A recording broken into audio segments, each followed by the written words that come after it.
নমস্কার বন্ধুরা, আজকেও দেখুন অঙ্কের একটি স্পেশাল ক্লাস নিয়ে আসলাম। তো এই ক্লাসটি খুবই ইম্পর্টেন্ট একটি ক্লাস, কেন কি যে টাইপের প্রশ্ন আমি দিয়েছি এই টাইপের প্রশ্ন পরীক্ষায় বারবার আসে। আর এই ট্রিক্স সাধারণত ইউনিক ট্রিক্স, আপনি অন্য কোথায় হয়তো পাবেন না। তো দেখুন, আশা করি ক্লাসটি ভালো লাগবে। তো কি বলেছে প্রথম প্রশ্ন দেখুন, যে খাঁটি দুধের দাম 16 টাকা পার লিটার, এরূপ 58 লিটার খাঁটি দুধের সাথে কত লিটার জল মেশালে মিশ্রিত দুধের দাম হবে 14 টাকা 50 পয়সা পার লিটার। ঠিক আছে, তাহলে দেখুন এই অঙ্কটা আমরা সেই একই ট্রিক্সে করতে পারি, অর্থাৎ কি অ্যালিগেশন নিয়মে করতে পারি। দেখুন প্রথমে কি ছিল, 16 টাকা পার লিটার, এটা ছিল দুধের দাম, সেটা আমরা লিখলাম।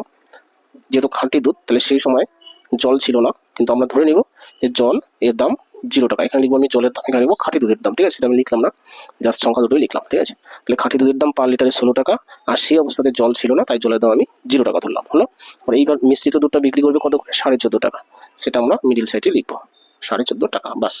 এবার আমরা কি করবো, এবার জাস্ট এই কোনাকুনি বিয়োগ করবো। বিয়োগ করলে যে অনুপাতটা পাবো সেটাই হচ্ছে কি, যে মোট খাঁটি দুধ আর জলের অনুপাত আসবে। ঠিক আছে, আচ্ছা, যেহেতু এই কোনাকুনি আসছি, এটা আসবে হচ্ছে বন্ধুরা খাঁটি দুধ, আর এদিকে আসবে জলের অনুপাত। ঠিক আছে, আচ্ছা, তাহলে 0 থেকে যদি 14.5 বিয়োগ করি 14.5 থাকবে, তাই না, 14.5 থাকবে ইস টু, এখানে 16 থেকে 14.5 বিয়োগ করলে হবে 1.5, মানে 1.5। ঠিক আছে, বাস। এবার দেখুন এখানে বলেই দিয়েছে যে খাঁটি দুধ হচ্ছে 58 লিটার, তাই না, যে এটা হচ্ছে এটা কি আসছে, এটা আসছে খাঁটি দুধ। তাহলে খাঁটি দুধ হচ্ছে কত লিটার, 58 লিটার বলে দিয়েছে, 58 লিটার। তাহলে এই 58 এই 14.5 সাথে কত গুণ করে 58 হয়েছে বন্ধুরা, 4 গুণ করে, তাই না। 14.5কে যদি 4 গুণ করি আমি, তাহলে 58 হচ্ছে, তাই না।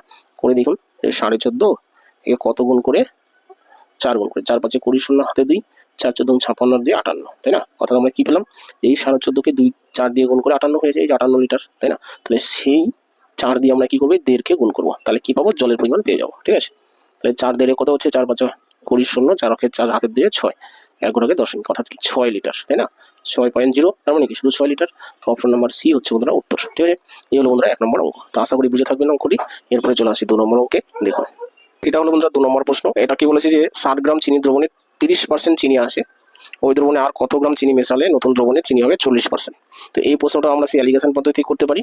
দেখুন আমরা এটা একটু লিখে করছি, যে খাঁটি চিনি আর হচ্ছে মিশ্র চিনি। ঠিক আছে, সেই হিসাবে আমরা লিখবো যে খাঁটি চিনি 60 গ্রাম চিনি দ্রবণে 30% চিনি আছে, অর্থাৎ এটা হচ্ছে খাঁটি চিনি। 30% চিনি থাকা মানে কি, মোট মিশ্রণ কত থাকা, পার্সেন্ট যেহেতু 100 থাকা, তাই না, 100 আছে, বাস। তার কত গ্রাম চিনি মিশালে 40% চিনি থাকবে, তাহলে সেই 40টা আমরা এখানে লিখবো। এবার কি করবো, জাস্ট কোনাকুনি বিয়োগ করবো, এই কোনাকুনি বিয়োগ করবো। এখানে পাবো মিশ্র চিনির পরিমাণ, আর এখানে পাবো খাঁটি চিনির পরিমাণ। দেখুন তাহলে এদিকে 100 থেকে যদি 40 বিয়োগ করি কত হবে, 60 হবে। হলো, আর এখানে 40 থেকে 30 বিয়োগ করলে কত পাবো, 10 পাবো, বাস। তাহলে খাঁটি চিনি, এটা কি পেলাম, মিশ্র চিনি, অর্থাৎ টোটাল যদি 60 গ্রাম মিশ্র চিনি হয়, তাহলে 10 গ্রাম হচ্ছে বন্ধুরা খাঁটি চিনি, অর্থাৎ খাঁটি চিনি 10 গ্রাম মেশানো হয়েছে। এবার টোটাল চিনি দেখুন 60 গ্রাম বলাই আছে, প্রথমেই বলা আছে টোটাল 60 গ্রাম চিনি দ্রবণ ছিল, তাহলে এখানে 60ই এসছে, তাই না। অতএব কি বন্ধুরা, অতএব এটাই হচ্ছে বন্ধুরা উত্তর 10, তাই না, 10 গ্রাম, এটাই হচ্ছে বন্ধুরা উত্তর, অপশন নাম্বার সি। ঠিক আছে, তো এই হলো বন্ধুরা 2 নম্বর অঙ্ক। আশা করি এটা বুঝে থাকবেন। টোটাল ক্লাসটি দেখার জন্য ধন্যবাদ। যদি ক্লাসটি ভালো লেগে থাকে অবশ্যই লাইক কমেন্ট শেয়ার করবেন, নতুন বন্ধুরা চ্যানেলটি সাবস্ক্রাইব করবেন। রাখছি তাহলে, থ্যাংক ইউ।